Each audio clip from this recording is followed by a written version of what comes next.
Growing up, I used to say, Happy Good Friday, and it just never sat quite right.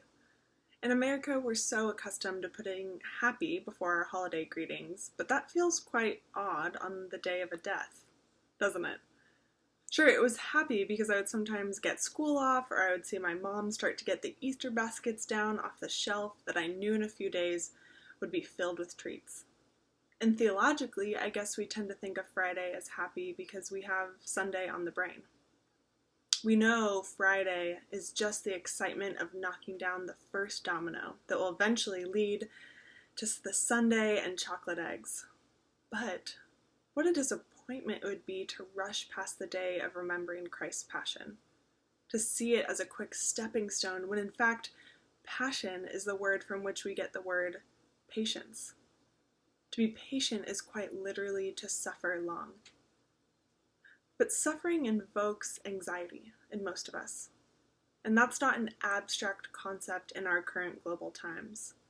When told to gather needs for 2 weeks of sheltering in place, most of us went above and beyond. With fear of the economy crashing, our administration explained that we might just have to let some older folks die in order for us to urgently get back to work and keep the all-sustaining money flow alive.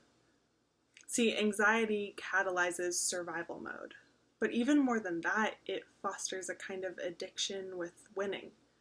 We want to survive better than others, have more hope and means for success and security than the average. It's an anxiety that tells us we need not only to survive and win, but to thrive. It fuels our trust in those who are healthy and successful, and our neglect of those who might slow us down or bring us into discomfort or make us vulnerable like them. And when it comes to our faith, well, this anxiety becomes exponentially more apparent when it's the life of your God and Savior on the line. We listen to the anthem of Sunday and we turn our backs to the wisdom of those caught up in Friday, those at the cross, those blinded by tears. It's hard for us to imagine that they could have anything to teach us about this anxiety. But I can't think of a less fitting posture to hold on this Good Friday. But it's hard. Who do we become when we don't have a victorious narrative to hold on to? This type of fear, this aversion to pain, this apparent hopelessness, this anxiety makes Peters out of all of us. If, each year, we returned to Good Friday with no hope of Sunday, with only the fear that our hope and promise and lifeline was going to be cut off, we might find ourselves saving our own skins too, cutting off the ears of our enemies and denying our affiliation with the losing team. We might find ourselves hoarding and stocking up on toilet paper and disinfectant wipes and eggs and trying to find anyone to blame for the crisis we're in. There's a reason the church returns to the Passion each year. There's a reason we don't just celebrate the resurrection. There's a patience to be learned here. There's a wisdom to be gleaned from those who bore witness to the death. And there is hope to be found in a crucified God. Though there is comfort to be taken in the image of Christ's suffering as part of a larger divine plan of salvation, and in turn to neglect and withdraw from or explain away our own present sufferings in light of a hope of future bliss, I think Jesus had a bit more to say beyond just, I'm suffering today so that everything will be fine later. Instead, to me, it feels a bit more like neither death nor life, nor angels nor rulers, no things present, nor things to come, nor powers, nor height, nor depth, nor anything else in all creation will be able to separate you from love. And perhaps on this day, there's a slightly stronger emphasis on that first part about death.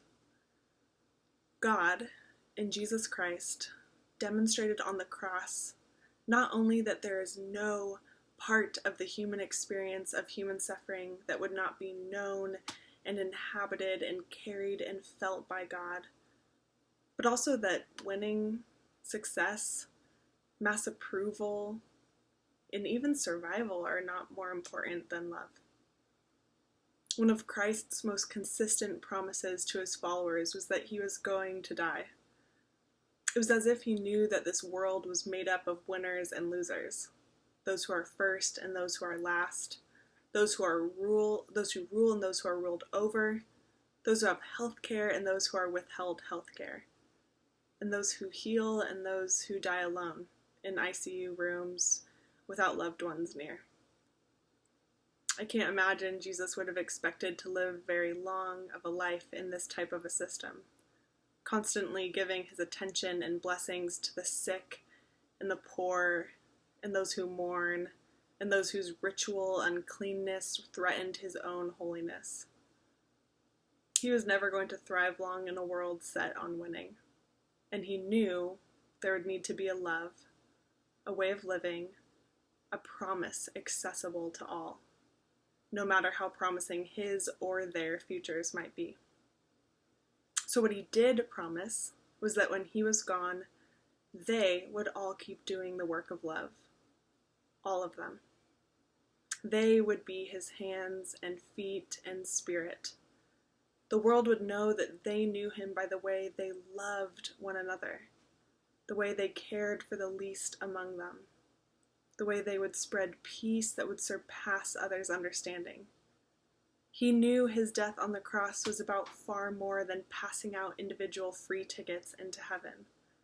It was a declaration that the compassionate, faithful, creative, moving, and ever-expanding love of God is in all of it. In every broken dream, every wound that won't heal, every rejection and abuse, every failed self-improvement journey, every night of hunger, every fear, every lost relationship, every fatal diagnosis, every lost job, every unjust deportation, every lonely, isolated moment. The love of God is precisely there, and the cross of Good Friday tells us it will remain there even if it never gets better, even if Sunday never comes. But this love is not just confined to God. The generosity of the cross is the accessibility of this love.